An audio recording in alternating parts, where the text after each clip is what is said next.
مضمون Urdu second year دوسری نظم نعت حفیظ طائب کی لکھی ہوئی۔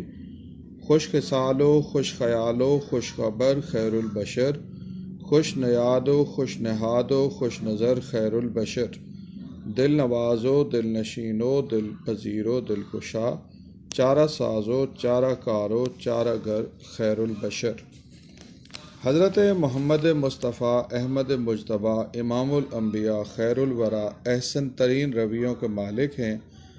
جناب کی عادات ہی اسوہ حسنہ بنی ہیں، آپ کے معمولات حیات پاک کو خلق عظیم کہا گیا ہے۔ آپ پاکیزہ خصائل کے مالک ہیں، حضور بہترین افکار و نظریات کے منبع و مبلغ ہیں۔ آپ کے خیالات اعلیٰ و عرفہ ہیں، اس قلب و ذہن کے کیا کہنے جو نزول وحی الہی کا مرکز رہا ہو۔ جناب رسول خدا خوش خبر مبشر و بشیر ہیں، آپ بارگاہ الہی سے نیک لوگوں کے لیے جنت کی بشارت لائے ہیں۔ آپ مقام بشریت کے معراج پہ فائز ہیں، اسی کی ذات ہے قرآن کی حسین تفسیر، اسی کا قول و عمل مستقل حوالہ ہے۔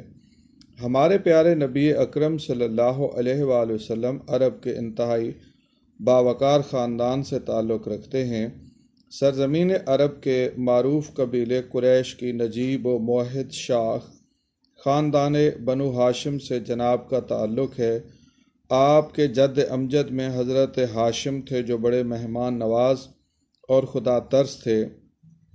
مہمانوں کو سرید پیش کرتے، یعنی روٹی کے ٹکڑے کر کے حشم شوربے میں بھگو کر کھلاتے۔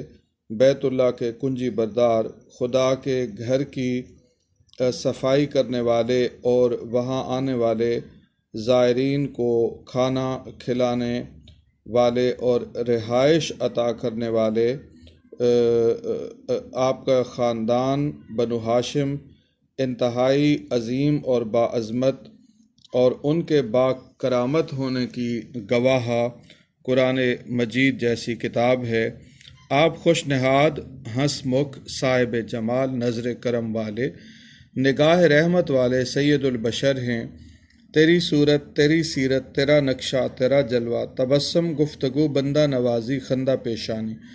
حضرت رسول خدا دل نواز ہیں، دکھی انسان بارگاہ رسالت سے دلی تسکین حاصل کرتے ہیں۔ آپ دل پذیر ہیں، پسندیدہ ترین ہستی کے مالک ہیں۔ آپ کی سیرت طیبہ میں کمالات ہیں جو دل میں نقش ہو جاتے ہیں۔ حضور دل نشیں ہیں، آپ کی یاد دلوں میں پیوست ہو جاتی ہے۔ آپ کے حیات طیبہ میں لوگ حبشہ، فارس، یمن اور دیگر علاقوں کو چھوڑ کر آئے۔ تاریخ گواہ ہے کہ پھر واپس کبھی نہ گئے، ہمیشہ کے لیے در حضرت محمد مصطفیٰ کی غلامی قبول کر لی۔ حضور دلکشا ہیں، آپ نے تعصبات سے دلوں کو پاک کیا۔ وہ نبیوں میں رحمت لقب پانے والا، مرادیں غریبوں کی بر لانے والا، رسول معظم، نبی مکرم، مرسل اعظم، ہمارے دل و جاں آپ کی عظمت پر قربان ہوں۔ آپ چارہ ساز ہیں، چارہ کار ہیں اور چارہ گر بھی ہیں۔